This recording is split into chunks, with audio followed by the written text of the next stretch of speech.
Magandang araw po, welcome po sa aking channel, Love9 TV. Meron po tayong bagong video presentation.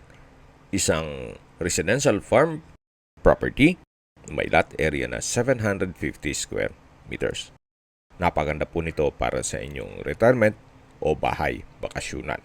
Gawa ng ito po'y nasa mataas na lugar, ang estimated elevation above sea level ay 1,198 square meters. Ito po'y flood-free, napakatahimik po ng lugar, sariwang hangin, at malamig po ang klima. Mula po sa Balete Exit, Startol, 5 minutes drive lang po. Kaya napaganda po ng lokasyon. Less traffic. Hindi na po kayo papasok sa bayan mismo ng Lipa.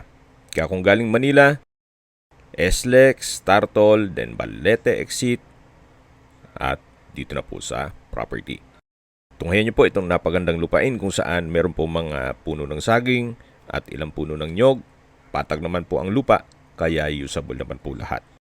May access na rin po dito ng tubig, kuryente at internet provider. Gawa ng may ilang mga bahay bakasyunan na rin dito sa loob ng countryside estate. Maganda rin pong gawin nyo itong weekend farming.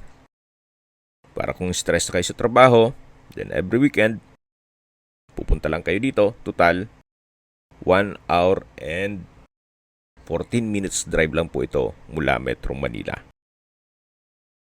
At ang kagandahan po sa ganitong sukat na lupa ay less maintenance. Binebenta po ito ng owner sa halagang 5 million pesos. Kung may mga katanungan po kayo, tawag lang po kayo sa aking numero. At kung sa kaling nasa Amerika po ang interested buyer, mas mapapabilis po ang inyong transaksyon, gawa ng nandyan din po siya. Para sa ibang mga katanungan, tawag lang po kayo sa aking numero. Maraming salamat po.